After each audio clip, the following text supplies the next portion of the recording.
Welcome to Social Antipasti podcast with Paolo Fabrizio. Hi everybody, I'm Paolo Fabrizio and welcome to this podcast episode. Today I will have a special guest and together we will be talking about a social customer service platform that can be very useful and beneficial for brands. Curious to know more? Let's go!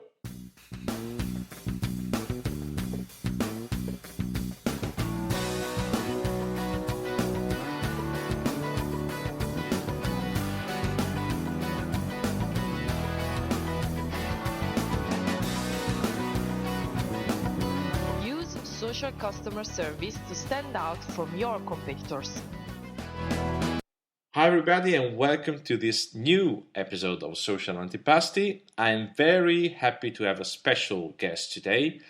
In fact, I have Dean McCann with me. So Dean, my first question for you is, tell us about yourself in a minute, your specialties, expertise, and all you want to tell us about. Sure. Thanks, Paolo, for inviting me to speak on your podcast, first of all. But as you said, my name's Dean McCann, and I'm the founder of HelpHandles.com. I actually started my career out as a web developer back in the late 1990s and early 2000s during the dot-com bubble, where I worked for a startup on some early content management systems for clients like Unilever and National Grid in the UK. And sort of after a few years of working for those clients, I quickly moved into consulting on enterprise content management projects for sort of digital corporate communications teams within the financial, government and media sectors, and really spent sort of the last 10, 15 years working still within that space.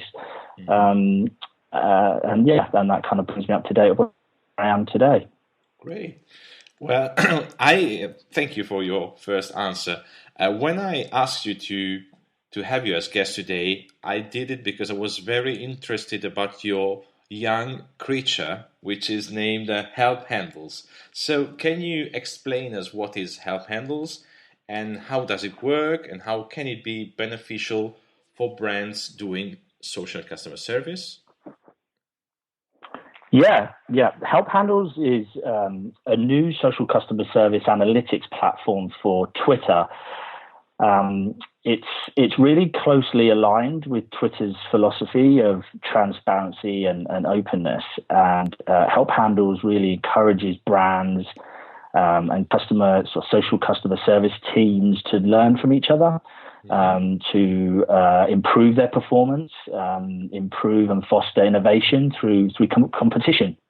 How does that work? Well, on the ground, on the platform, we provide easy tools that really allow brands to track and benchmark their own performance, their own social customer performance against their competitors, and really to look at that from very much like a holistic view across industry and also best-in-class companies.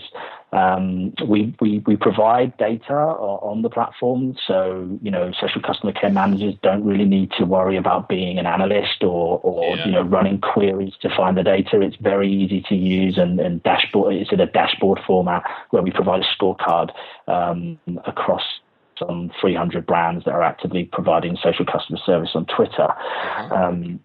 To answer your question about the benefits that provides brands, I think really it's knowing from a brand perspective, knowing where you're positioned in the overall landscape in social customer service on Twitter. I think that can be extremely beneficial for companies that, we all are working, within the weeds, dealing with customers and dealing with our operations and, taking a step back and using a platform like HelpHandles to actually look at the whole competitive landscape and where you are positioned and fit into that landscape can be incredibly rewarding and useful. I think it's good to take a step back and see the big picture. And we provide reporting on the site that keeps users up to date with the metrics that matter the most to them. Right. Well, I have another question. Why did you choose Twitter platform to be analyzed for analytics and data and results instead of Facebook, for instance? Sure. I think Twitter really is the place for social customer service. I think there's no doubt that obviously there are, working in the omnichannel kind of industry that there are other platforms, of course, and there's new emerging platforms.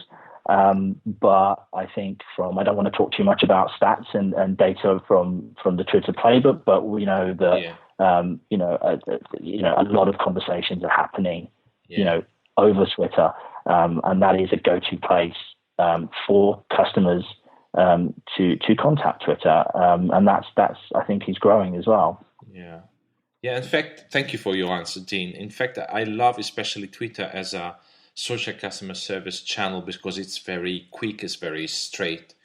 On a customer perspective also, not only as for brands, okay?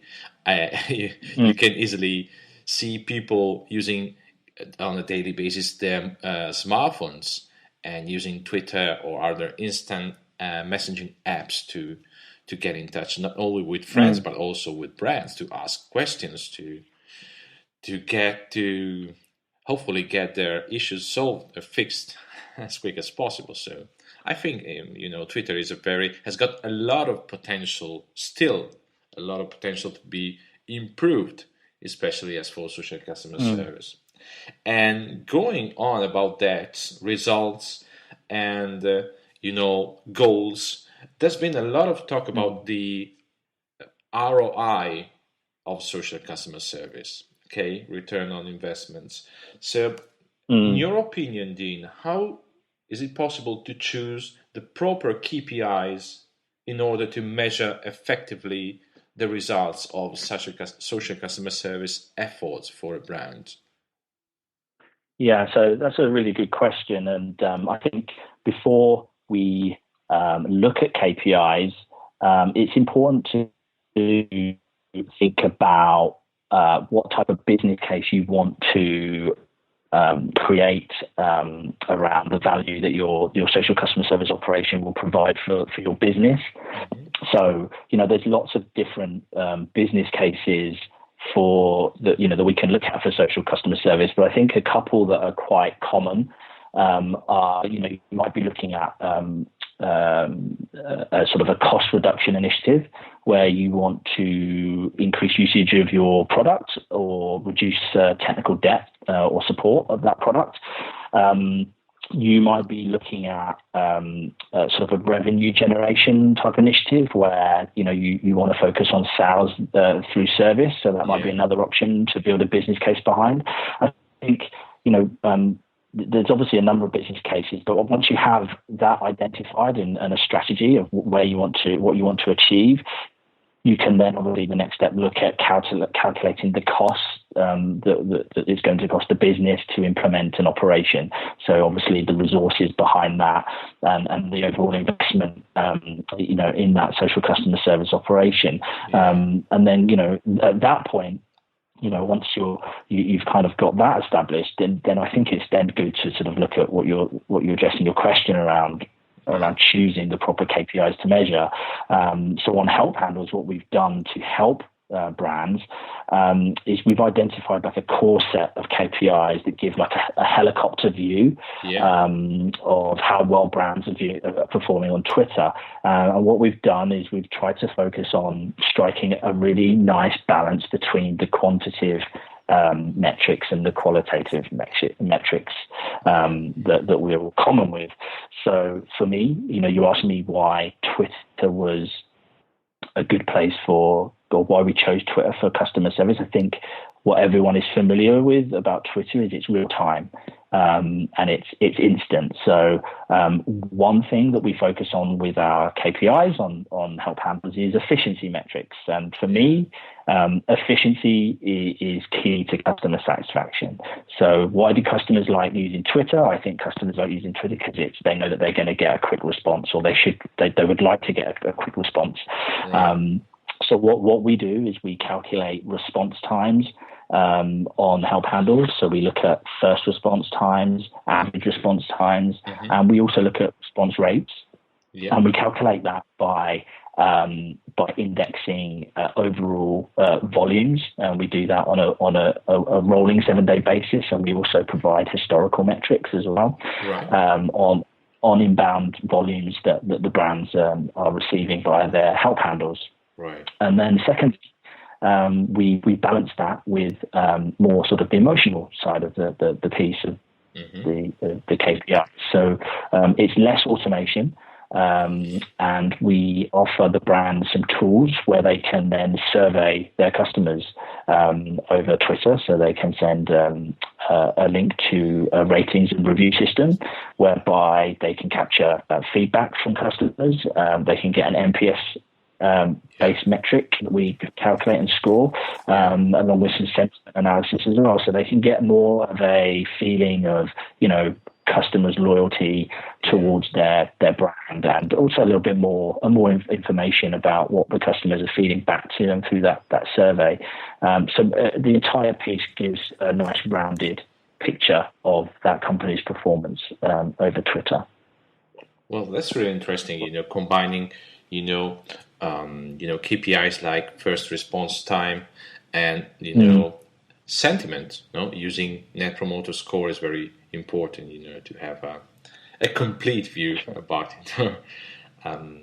performance and brand performance. Yeah. We're talking about brands, but I want to get a bit closer to them. I know that there are so many brands that in UK especially already use social customer service. In fact, I've noticed that HelpHandles is pretty much populated by UK brands. Monitored, okay?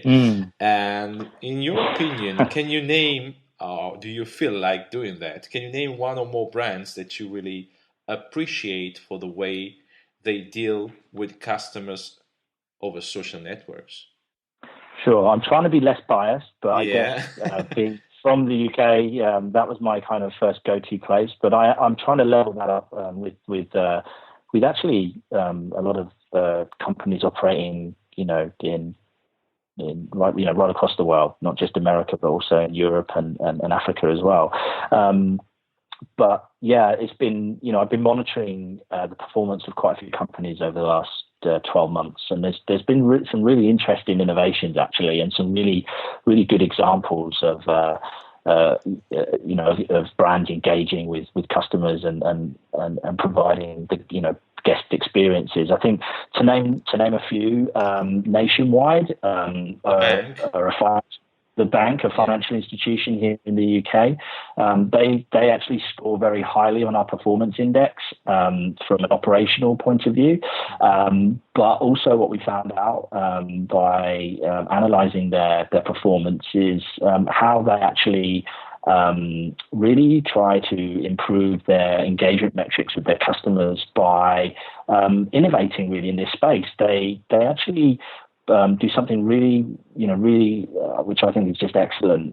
Is they send surprise welcome hampers to their new mortgage customers who move into new homes, and they send these packages to their customers and they surprise them. So their customers sort of wake up one morning, or they're coming from work and sitting on their doorstep or in their homes, they've got these welcome home hampers full of goods that help them settle into their houses. And I just think it's a real genuine example of pro-social behaviour, and the knock-on effect from that is they're getting a lot of positive engagement from their customers over Twitter. Lots of customers are sending pictures of their surprise packages, thanking Nationwide for that gift and that offer.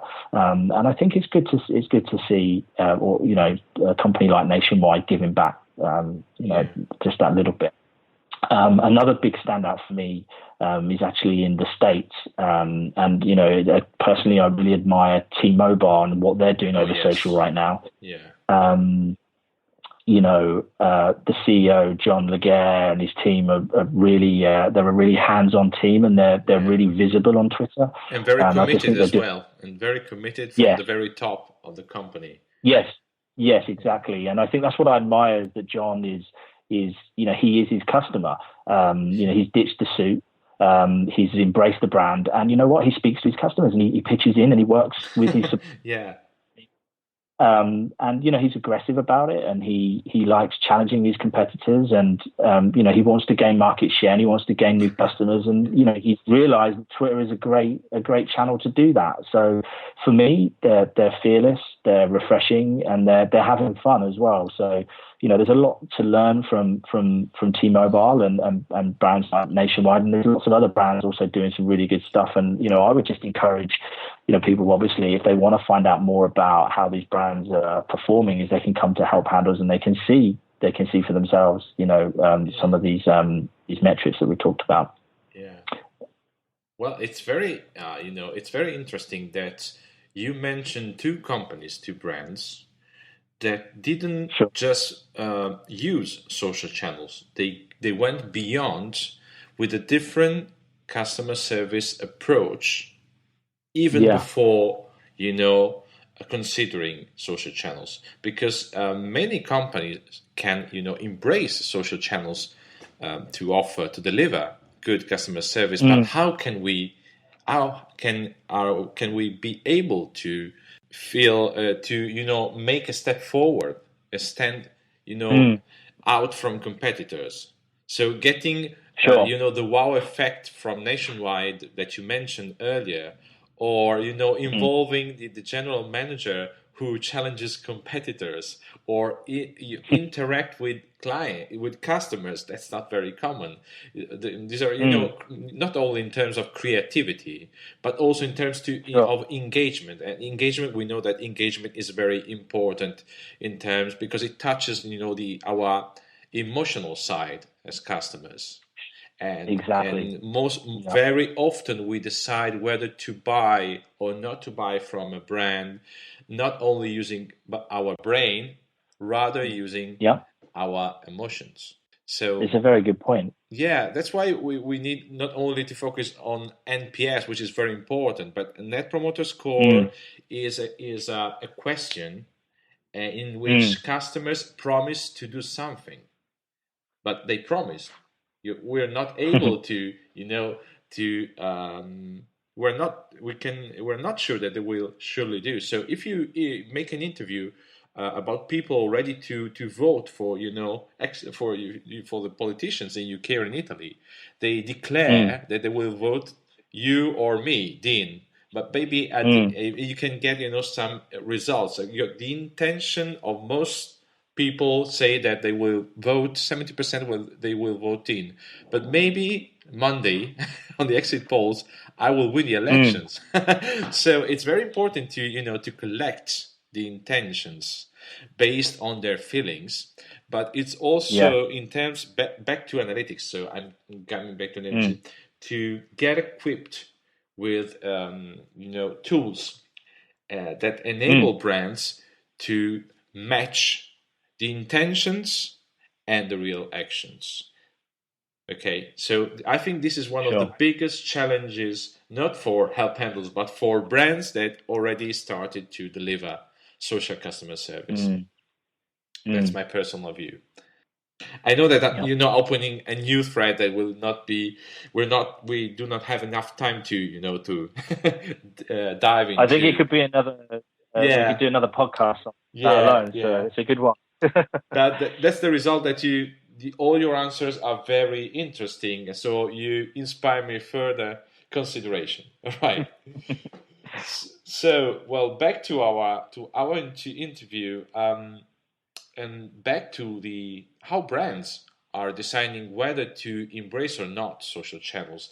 There are some brands that are still reluctant to use social networks as customer service channels. Why, in your opinion? Yeah, I mean, obviously, entering into a social customer care operation is not something that should be taken lightly. It obviously requires careful consideration and planning, and there's strategy behind that, and there's the technology, and resourcing, finding the skills, and obviously the execution. So all of which this is, it might not be actually on the priority list of brands, some brands. And also I think internally you need champions, people that need to champion this kind of thing, and build business cases, within the business to actually formulate, those business cases into providing value for the companies. But there's always going to be companies also that, that just see, I think, social media still within its infancy. And they may be looking at and thinking about, just taking a step back and watching, and thinking about, waiting for social to mature. I think, unfortunately, some of these companies might be actually, ignoring their customers across some of these channels right now. So for me, the best way to think about social customer services, if you're not doing it, is to just start thinking about your customers first, and start listening. Really listen to what your customers are saying over these channels, and understand what their wants are, or what their problems are, or what they're experiencing, and then just start from there. Start planning a strategy out from there to how best to engage and satisfy them. Really. Yeah. Well, what about you, Paolo? What do you? Well, what do you totally think? agree with you, because we talked about this on Twitter ourselves, didn't we? Not that long ago. Well, yesterday I had a masterclass, a social customer service masterclass here in Milan, and the attendees were brands, and they asked me, "What do you suggest us to do first in our future social customer service strategy?" And I replied, start listening, even before deciding whether or not to integrate new digital channels. Because regardless, you're already present and active on social networks, customers are already talking about you with other customers or prospects. So if you ignore them, if you ignore the current sentiment or why they're satisfied or not, you make a big mistake, and you may wonder why at the end of the year why your churn rate has dramatically increased. Okay, so I think listen first, but first set your goals, clear goals, and shared, with commitment. Second step, do active social listening and monitor constantly. Then you're able to decide whether or not select new channels, which may be apps or social networks, right? And then you've got lots of new other steps. And the next step would be the next question that I'm about to ask you, that regards the need to train customer service staff or call center agents in order to enable them to get new skills and be ready to deal with the same customers on new particular channels, which are social networks. And we know that especially social networks are very peculiar, because conversations are public, right? And that's also one of the main things that scares lots of companies. And even though those staff are, very experienced, I think that, customer service staff need to be trained. And my question is, do you agree? And if so, what skills do these agents or customer service staff need to acquire in order to shift from a call center, traditional channels, and be ready to tweet with you or have a conversation with me on Facebook? Well, from my experience, I actually think the focus is less on the technical side, where you might immediately think that that's where the upskilling needs to come from. And actually, I think the focus should be more on the people side of the skill set. So for me, there's two key skills that really stand out for me here. One is you should be looking for people with good emotional intelligence. Someone or teams that can, they can really read and connect with people. Yeah. And and understand people. Using empathy and their personalities to really connect with customers. I think this is really key. And secondly, the problem solving is a big one for me. I think having a really good can-do attitude to getting things done and being able to investigate and follow up and resolve people's problems.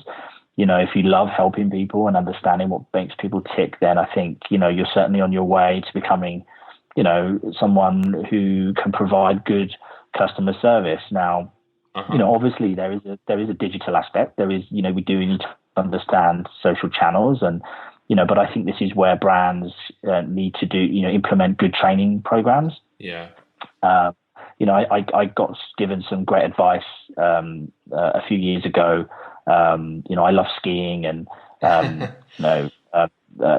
I actually a few years ago I trained to go and become a ski instructor and worked in some ski resorts in North America. And at the time,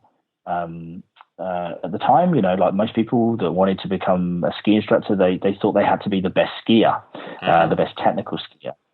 But actually, what I found out during my time working for ski schools was that, the focus was on the guest experience, and the focus was more on team, people with good attitudes that could work within teams and that could really provide the best guest experience. And one of the hiring managers of one of these resorts once gave me some great advice that said that, they could easily teach someone to be a better skier, but they could, it's very difficult to teach someone about attitude. So I think that's something that we could take forward and look at and apply to other things like customer service. Yeah. Yeah. Soft skills are very, very important because as you said, you can teach technical skills. Okay. As I've been taught when I was much younger to work in a call center maybe 20 years ago to use, new tools, where every brand is able to teach their staff to, use new channels. I think that's the selection and the assessment of staff in this case, as for social customer service, is crucial. In fact, you mentioned two criteria. I would add, and also another one, I would also add excellent writing skills, which are also very useful. And there are so many. I think that if we just take a couple of minutes more, we can add many. But it's important because the impact using or having a conversation using Twitter or Facebook is totally different, because we're talking about channels in which there is no voice and no video. So we're using cold words, and it's very, very easy to get misunderstood or to think or presume we gave a very good questions, but we were not so clear as we thought we were. So we need to be concise, we need to be clear, and we need, as you said, to be very empathetic in order to avoid second or third questions because customers did not understand or misunderstood what we said. And every added interactions that we could avoid is a cost. For sure.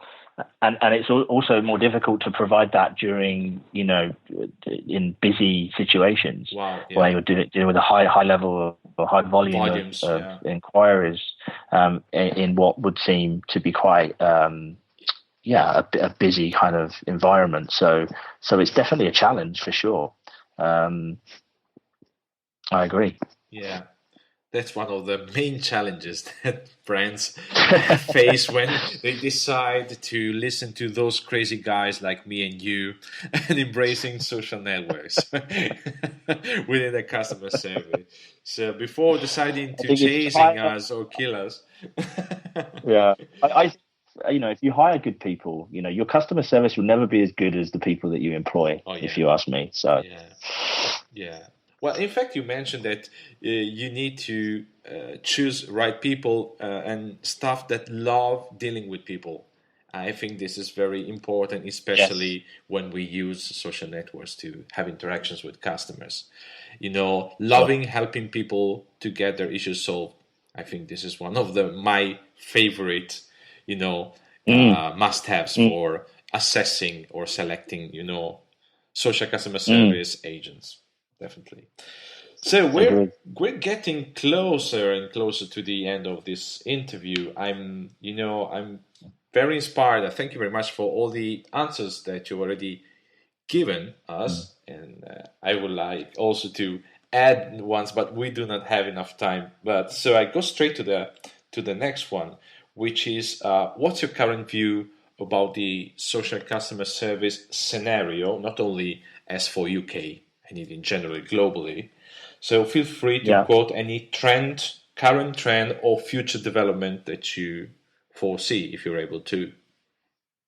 Yeah, I mean, I think generally it's a really exciting time for customer service right now. I think customer service is going through a bit of a renaissance period. And it's a speciality that's really coming into its own. So, if you are in like a traditional call center role, or you're thinking about a career in social customer service, there's never been more opportunity to make a difference and work for some amazing companies, helping them to improve their customer experiences. But, it's really exciting times in terms of predicting the future. I predict the future. I certainly think that messaging apps, like you mentioned earlier, are going to play a big part in bringing consumers and brands closer together, especially for improving resolutions and customer interactions over the next few years. And obviously, there's lots of discussion around bots, which is again probably another podcast all in its own in its own right. In fact, yes, the famous connection between Facebook Messenger and chatbot is one of the hottest topics. Sure. If you surf around, blogs or LinkedIn or social networks. That's pretty new and also interesting. To dive in a second podcast. Certainly. That would be great. So, back to HelpHandles. Okay, we didn't forget your creature. What are HelpHandles' next goals, or yours on behalf of HelpHandles? Yes, so we're really interested in building community at the moment on HelpHandles and connecting social customer service teams with each other. I think there's a lot to learn from each other. And so we're interested in building obviously more platform and improving the platform. And, also, like I talked to you before the podcast started, Paolo, we're really interested in partnering with brands and software vendors in this space, and thought leaders like yourself and consultants like yourself in the industry. So we're certainly, having discussions with all the right people at the moment. And, lastly, our HelpHandles Insight series is, it's quite popular. And so we're going to be continuing to shine a spotlight on social customer service teams and brands, through this blog that we write. That really gives people a good inside look of the operations and the performance of some of these companies operating in this space. Great. So this sounds very good in the very near future for HelpHandles as a development. Sure. Yeah, that's great. Yeah, it's really exciting times. So we're looking forward to follow HelpHandles in the next months, in the early 2017, to see how bigger you become, how you grow, right? In terms also of relationships and communities, as you just mentioned. Most certainly, yeah. Yeah, great. So before ending our great podcast, can you tell us where we can find you online? So I would add also your social details also in the blog. Sure, yep. So you can visit www.helphandles.com, where you can easily sign in with your Twitter account and access, over 300 brands metrics, and actually, access the review system there as well if you want to leave reviews. And obviously, you can contact me directly on Twitter at Dean E. McCann. And yeah, that's it. Great. I think that's enough. And that's a very good way to, let somebody that was curious after listening to all the information that you provided us with to get in touch with you and maybe start new connections or discussions that can lead to maybe, let your community grow for the near future, hopefully, right? Thank you. For sure. Thank you, Dean. I'm looking forward to continue conversation with you. Great, yeah. Sure, Dean. So, Dean, it was really great. I really enjoyed this conversation with you. It's very interesting, and I think we will go on, and decide to schedule a second one in the near future. And I thank you very much for your time, for being my guest. So that's good. Thanks again, Dean. Thanks, Paolo. Bye-bye. Cheers. Bye now. Bye.